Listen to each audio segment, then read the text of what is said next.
네, 오늘은 이사야 22장 말씀입니다. 환상의 골짜기에 관한 경고다라고 그렇게 얘기합니다.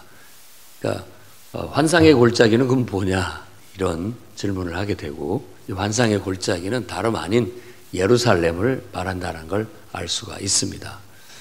예루살렘은 해발 한 800m 정도의 이렇게 고지대에 있는 한 도시예요. 성을 쌓고 있었습니다. 근데 거기에도 이제 이렇게 골짜기가 흘러요. 물이 이렇게. 그래서 그 물을 이렇게 수로로 만들어서 이제 우리가 알고 있는 그런 못을 만들어 가지고 거기에서 식수를 보충을 하는 그런 곳입니다. 그래서 지금 이 예언자는 이곳을 환상의 골짜기다라고 그렇게 얘기해요. 그러면 환상이라는 건 이상, 뭔가 이렇게 이상을 말하는 거거든요. 특히 우리가 신앙을 하고 기도를 할 때 하나님께서 보여주시는 환상, 그것이 있어야 사실 예언도 하는 겁니다. 그러니까 이게 영적인 것이죠. 그러니까 환상의 골짜기 하면 다른 말로 한다면 어떤 영적인 골짜기, 예루살렘 자체가 항상 하나님과 영적으로 소통하면서 영적인 어떤 도시다라는 그런 의미를 갖고 있다고 볼 수 있습니다.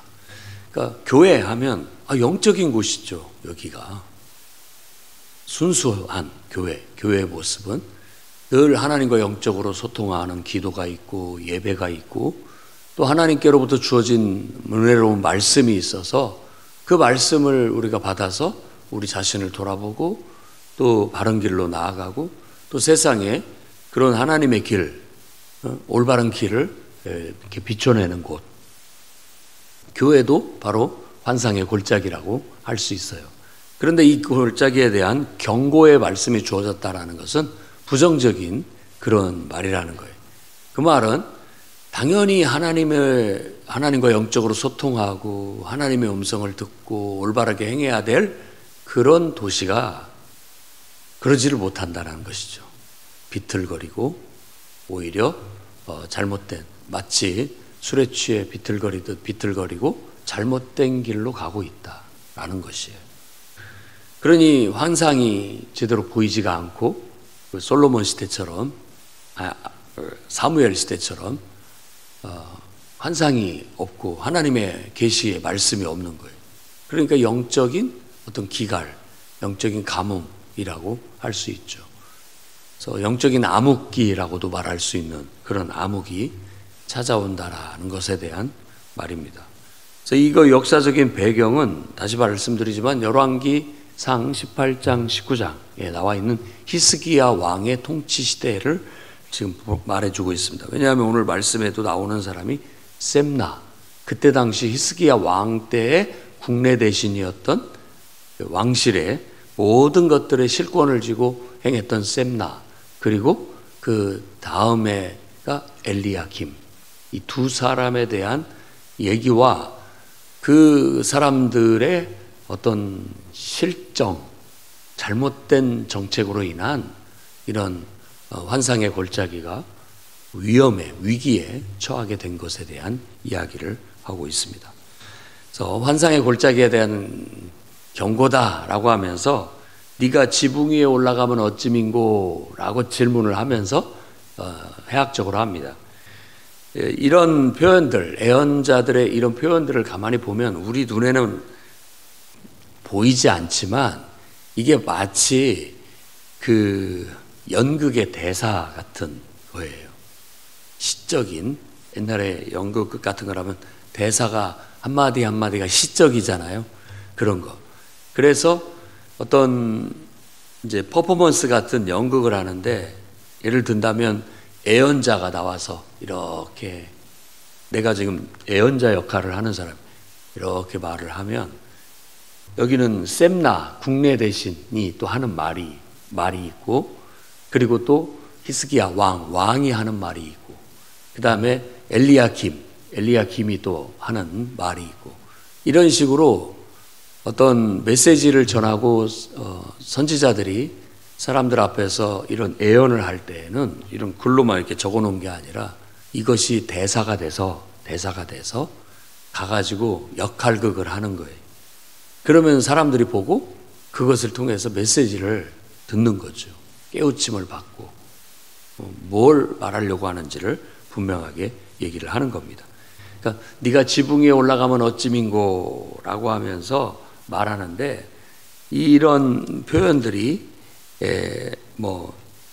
소란하며 떠들던 성, 즐거워하던 고을이여, 늘 잔치하면서 이렇게 기쁘게 살던 성읍이었는데, 이제 아수르의 갑작스러운 침공으로 인하여 관원들과 군사들이 제대로 맞서 싸우지도 못하고 도망가기에 급급해한 것에 대한 해학적인 그런 표현이라고 할 수 있습니다. 그래서 지붕 위에 올라가는 건 두 가지 이유가 있다고 그래요. 이제 우리 같이 이렇게 평평한 지붕이어가지고 무슨 일이 일어나면 지붕 위에 올라가서 이렇게 보려고 올라가잖아요. 그리고 또 잔치를 할 때 지붕 위에 올라가기도 하고요. 그런 용도로 지붕이 쓰여지는데, 예수님께서도 마태복음 24장, 25장에 이제 미래에 대한 어떤 애언을 얘기할 때 이스라엘, 이 예루살렘이 결국은 완전히 성전도 마찬가지고 돌 위에 돌 하나도 남지 않게 다 회파가 될 것이다 라는 그 예언을 할 때, 그날이 올 때 지붕에 올라간다라는 표현이 나옵니다. 지붕에. 그러니까 어떤 전란이 일어나면 무슨 일인가 하고 올라가 보기도 하고 또 지붕 위로 피하기도 하는 그런 것이라고 볼 수 있죠. 그래서 지금 이것도 네가 지붕 위에 올라가면 무슨 일인가, 어찌된 일이냐라고 했을 때, 이건 전쟁이라는 것은 미리 방비하고 준비를 해야 되는데 그러지 못하고 지붕에 올라가서 보니까 벌써 막 저기에서 적들이 침입해 오니까 급급히 도망가기에 급급했다라는 것을 말하고자 하는 거예요. 그래서 그것은 부끄러운 일이고 수치스럽다라는 그런 어떤 모습으로 얘기를 하고 있습니다. 지도자들이 백성을 구하려고 하지 않고 맞서 싸우려고 하지 않고 아예 도망쳐서 가는 그런 수치스러운 모습을 보여줍니다. 그래서 지금 이 예언자는 말합니다. 돌이켜 나를 쳐다보지도 마라 하면서 슬퍼 통곡을 하고, 나를 위로하지도 마라, 위로받고 싶지도 않다라고까지 얘기를 했다는 것은 심한 슬픔과 고통을 말하는 것이죠. 그러니까 지도자들이 제 몫을 해주고 또 관원들이 제 몫을 해주고 군사들이 제 몫을 해줘야 되는데 그걸 하지 못하고 그냥 도망가기에 급급해서 오니까, 그것을 이끌던 그 당시에 국내 대신 실권을 쥐고 있던 셈나 입장에서의 마음이라고 볼 수 있어요. 와가지고 임금님, 아니 혹은 이 국내 대신이라고 한다면, 요즘 말로 한다면 총리에게 와갖고 다 도망쳐 와가지고 예루살렘 안에 다 들어 앉았어요. 그러니까 백성들이 전부 그 전란을 피해서 예루살렘 성 안으로 들어오게 된 그때 당시의 묘사라고 할 수가 있어요. 그러니까 셈나는 통곡스럽죠. 싸워보지도 않고 도망쳐 오는 그런 모습들을 보면서 날 쳐다보지도 마라, 나를 위로하려고도 하지 마라, 싫다, 이렇게 마음 아파하는 그런 모습입니다. 그것은 그 지도자의 마음이기도 하고 예언자의 마음이기도 하고 또 하나님의 마음이기도 한 것입니다. 그 다음에 5절부터 또 환상의 골짜기라고 하면서 이 모든 이 환상의 골짜기 안에 이와 같은 전란은 여호와께로부터 말미암은 것이다 라고 예언자가 말합니다. 그래서 이 성은 아수르 군대의 포위를 받게 되고 위험에 처하게 되겠다라고 얘기해요. 그런 이유는 뭐냐? 8절 말씀 보면 그가라는 것은 바로 주 여호와 하나님입니다. 유다에 덮인 것을 벗김해라고 얘기합니다. 그러니까 이것은 한번 깊이 생각을 해봐야 돼요. 유다에 덮인 것을 벗겼다라는 것은 그들이 위선으로 포장하고 있던 그들의 모습을, 실체를 드러냈다라고 볼 수 있는 거예요. 뭐든지 항상 우리들은 이렇게 포장하고 살아갑니다. 그럴싸하게. 좋게 보이려고 하는 그런 것들이 있어요. 근데 조금만 지나가면 그것이 딱 벗겨내면 실체가 드러나는 거죠. 그 사람의 속마음이라든지 지금 현재 상태. 겉으로는 화려하게 꾸미고 다니지만 좀 지나보니까 그 실체를 보니까 별것도 없는 그런 존재였다라는 거예요. 유다가 지금 그렇다는 거예요. 유다가 하나님을 믿는 백성이다. 나는 하나님의 사람이다 라고 하면서 나름대로 이렇게 어깨에 뻥이 들어가듯 그렇게 그럴싸하게 보였지만 이렇게 떠들러 보니까 별게 없다라는 거예요. 그래서 실제로 그들이 그때에 돼서야 병기 창고에서 병기를 꺼냈다라고 얘기해요. 이것은 그동안에 준비가 안 돼 있다라는 것을 묘사할 수 있는 것이고, 또 급급하게 예루살렘에 많은 사람이 몰려드니까 물이 모질라니까, 물이 많이 필요하니까 다시 물을 더 저수할 수 있도록 못을 더 파고 물을 끌어들였다. 이런 얘기들을 하고 있는 거예요. 그것은 이제 이런 전란을 이기기 위해서 그때에서 이제 정신을 차리고, 또 한면으로는 정신을 차리고 적과 맞서려고 하였다라는 걸 말해주고 있어요. 자, 12절에서부터 14절 말씀에 그날에 만군의 여호와의 명령은 통곡과 애곡과 그야말로 자기의 옷을 찢고 마음을 찢는 회개를 요구하신 것이다 라는 거예요. 하나님께로 말미암아 이런 위기가 왔고 이런 전란이 왔다라고 해서 그들의 실체를 보여주는 거예요.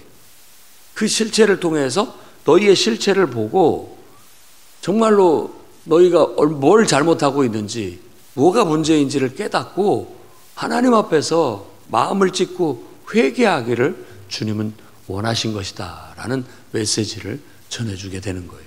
아마 광장에서 이런 퍼포먼스를 보는 백성들도 우리가 정말 너무 안일했구나, 우리가 너무 잘못 생각했구나, 뭔가 잘못되게 살아가고 있구나, 그래서 이런 위기가, 이런 어려움이 찾아오는 거구나 라는 걸 깨닫게 하기 위함인 것입니다. 오늘날 우리도 마찬가지겠습니다. 우리가 어려움이 닥치고 또 위기가 닥치고 이런 것들을 보면서 우리의 영적인 실체가 드러나는 거예요. 영적인 실체가. 정말로 내가 어떻게 하나님을 사랑하고 있는지, 얼마나 하나님을 신뢰하고 그분의 말씀을 순종하고 있는지 낱낱이 그 모든 실체가 드러나게 된다라는 거예요. 이스라엘 사람들은 오히려 정말 하나님을 의지하고 더 하나님 앞에 나와서 믿음을 견고히 하고 하나님의 음성을 듣고 하나님 말씀대로 행하려고 했어야 되는데, 오히려 그 전에는 이 셈나의 정책이 자꾸만 우리가 스스로 부국강병하여, 그러니까 우리가 하나님을 믿는 믿음으로 똘똘 뭉쳐서 우리가 지혜로워지고 우리가 더 힘있고 능력있게 딱 준비가 되어야 어떤 것도 맞설 수 있다, 이렇게 나가야 되는데 자꾸만 자기들은 흥청망청 잔치나 벌이고 이러면서 애굽을 의지하려고 하고, 그리고 선지자의 말은 아수르에게 차라리 친아수르 정책을 펴서 아수르에게 밑보이지 말아라 라고 했는데, 이 셈나의 정책은 반아수르를, 그러니까 아수르를 등지고 바벨론에게 또 도움의 손길을 뻗치려는 그런 정책을 폈던 거예요. 그러니까 괘씸해가지고 아수르가 이 팔레스타인 쪽에 있는, 가나안 쪽에 있는 여러 왕국들을 다 짓밟고 지금 데려오고 있는 거예요. 거기에 지금 예루살렘도 유다도 지금 짓밟히고 있는 거라고 말할 수 있는 겁니다. 그래서 셈나의 정책이 잘못되었다라는 것을 깨우칩니다. 그러니까 외세를 의지하듯이 지금의 이 전란의 위기 속에서도 병기를 의지하고 또 저수지 물을 의지하려고 하는 그런 모습을 보인다라고 지금 성토하고 있는 겁니다. 그래서 11절 말씀 보면 너희가 행하신 일을 앙망하지 아니하고 이 일을 애적부터 경영하신 일을 공경하지 아니하였다라고 얘기합니다. 그 말은 그들이 무기를 의지하고 또 성벽을 견고히 하고 또 전쟁을 위한 물을 준비하는 것을 했는 것은 그것보다도 더 급급한 건 하나님 앞에 자기를 돌아보아 신앙을 바로 세우고 정신을 똑바로 차리는 거다라는 걸 말하고 있는 겁니다. 그래서 이 죄악은 죽기까지 하나님이 용서하지 않을 것이다 라고 말합니다. 그러니까 저 보면은 절망스러운 신앙을 말해주고 있는 거예요. 이렇게 가니까 죽기까지 깨닫지를 못한다라는 그런 안타까운 심정을 말해주고 있는 거예요. 이 사람들이 그 심리가 뭐냐면 내일 죽으리니 오늘 먹고 마시자, 이런 식으로 살아왔다라는 거예요. 내일 죽으리니 오늘 먹고 마시자, 이런 식으로 지도자들의 흥청망청한 그런 태도, 또 백성들도 그것에서 정신을 차리지 못하고 있음으로 인해서 이런 전란과 위기가 찾아온 것은 결국은 하나님을 앙망하지 않고 하나님을 의지하지 않고 신앙이 다 밑바닥까지 떨어졌기 때문이다. 이 죄악은 죽기까지 용서받지 못할 것이다. 라우디게아 교회처럼 또 그런 신앙을 갖고 있다라는 거예요. 그냥 먹고 살만 하니까 흥청망청 거리면서 영적으로는 완전히 밑바닥에 떨어져 있는데 이렇게 덮개를 떠들러 보니까 완전히 죽어 있는 거예요. 그런 모습을 지금 유다의 모습이라고 말해주고 있고 그걸 연상시키고 있는 거예요. 자, 15절부터 비로소 예언이 주어지는데 이제 만군의 여호와의 하나님의 말씀이 이 이사야 선지자에게 셈나에게 가서 이렇게 말해라. 너는 굳고 맡은 자 셈나라고 표현을 하고 있는데 왕실의 모든 것들을 다 맡아서 할 수 있는 어떤 정권을 가지고 있는 총리였다라고 우리가 이해할 수 있습니다. 그에게 가서 말해라 라는 거예요. 왜 왕의 묘실에 무덤을 파느냐 라고 얘기해요.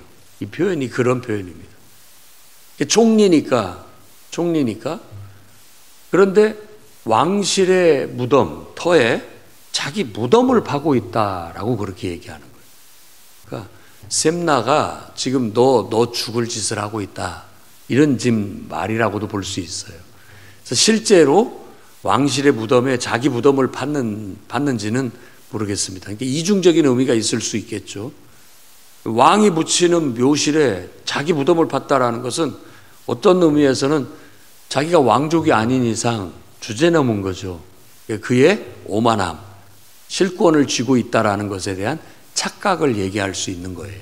자기가 마치 왕인 것처럼 착각하고 있다라는 것이고, 또 왕실의 묘실에 가서 자기 무덤을 팠다라는 것은 왕실 일을 맡아서 하면서 결국은 잘못해서 너는 이제 죽을 것을 네가 스스로 만들었다. 스스로 자기 무덤을 팠다라는 그런 하나님의 말씀이기도 합니다. 우리도 스스로 무덤을 파는 일은 하지 않아야 되겠습니다. 이 이유는 뭐냐면 이 셈나라는 이 총리의 실정으로 인한 지금 이와 같은 위기와 전란이 왔다. 그러니까 너는 실격이다. 요즘 말로 하면 너는 탄핵이다. 이런 거예요. 탄핵되어야 마땅하다. 그래서 그를 탄핵시키고 그를 실권에서 내려오게 하고 그 다음 주자로 엘리야김을 세워서 그에게 실권을 주었다라는 이야기가 그 뒤에 이어지게 됩니다. 그래서 그 실권을 줬다라는 표현들이 이제 이 예언자의 용어를 이해해야 우리가 요한계시록도 이해를 합니다. 실권을 너에게 줬다라고 내 정권을 그에게 맡기겠다. 엘리야김에게 다 그 정권을 다시 넘기겠다라고 얘기하면서 다윗의 집의 열쇠를 그 어깨에 두리니, 22절에 다윗의 집의 열쇠를 그 어깨에 두리니 그가 열면 닫을 자가 없고 닫으면 열 자가 없으리라 라는 표현 요한계시록에 가면 나오죠. 빌라델비아 교회에 이 열쇠를, 다윗의 열쇠를 주고 열면 닫을 사람이 없고 닫으면 열 사람이 없다 라는 표현을 합니다. 이런 것들이 관용적인 표현으로서 어떤 전권을 줬다, 어떤 실권을 줬다, 권세를 줬다라는 그런 의미가 됩니다. 이렇게 해서 엘리야김도 그런 권세를 받고 뭐 가문의 영광이고 또 집안 대대에 조그마한 종지부터 큰 항아리까지 다 축복을 받았다라고 얘기하는데 그것은 은유적인 표현이에요. 어린 아이나 어른에 이르기까지 그 집안 모두가 다 그 실권을 잡았으니까 다 복을 받았다라고 영광을 얻었다라고 그렇게 얘기를 합니다. 그러나 끝은 좋지 않습니다. 25절 말씀 보면 그가 정말 견고한 곳에 박힌 못과 같아서 많은 것들이 그 못에 걸렸어요. 그러니까 그 집안의 모든 사람들이 다 그게 걸려서 함께 그 혜택을 보고 살았는데 결국 그 못이 삭아서 끊어져 버렸다. 그러니까 거기에 걸려있던 걸 또 한꺼번에 다 추락하게 되었다라고 말하는 거예요. 그것이 결론입니다. 그러니까 엘리야김도 결국은 올바른 정책을 제대로 펴지 못하고 셈나와 똑같은 정책을 펴므로써 결국 그도 실격당하고 말았다라는 것을 얘기해 주고 있는 거예요. 그러니까 우리가 지도자를 위해서 기도하는 것은 지도자가 깨어서 올바른 판단을 내리고 올바른 정책을 펴고 올바르게 가기를 바라는 것을 위해서 기도해야 됩니다. 누가 맡느냐보다도 더 중요한 것은 맡은 사람이 올바르게 상황 판단을 똑바로 하고 올바른 정책을 펴면서 나라를 이끌어 가야 되는 거예요. 그것은 국가만이 아니라 비단 우리가 가정을 이끌어 갈 때도 마찬가지고 교회를 이끌어 갈 때도 마찬가지입니다. 또 여러분들이 사업장을 이끌어 가거나 직장을 생활을 이끌어 갈 때도 다 마찬가지입니다. 우리가 마치 오늘 먹고 내일 죽자라는 그런 마음으로 안일한 마음으로 잔치나 벌이면서 그렇게 살면 결국은 이런 전란과 위기를 맞이하게 되는 거예요. 그래서 이렇게 나태하고 게으르고 무감각해지고 어리석어지는 것을 신앙과 연관시켜서 하나님을 경외하는 신앙이 떨어지면 그런 일들이 벌어진다. 우리가 영적으로 깨어서 기도하고 우리의 신앙을 견고하게 한다면 이런 모든 것들을 다 헤쳐나갈 수가 있다. 올바르게. 그래서 우리에게도 그런 교훈을 주고 있다는 걸 깨달아야 됩니다. 그래서 내가 영적으로 무뎌지고 무감각해지고 또 내가 영적으로 처지면 그로 인해서 많은 사탄의 공격과 또 그로 인해서 우리가 영적인 손실을 가져오게 될 것이다.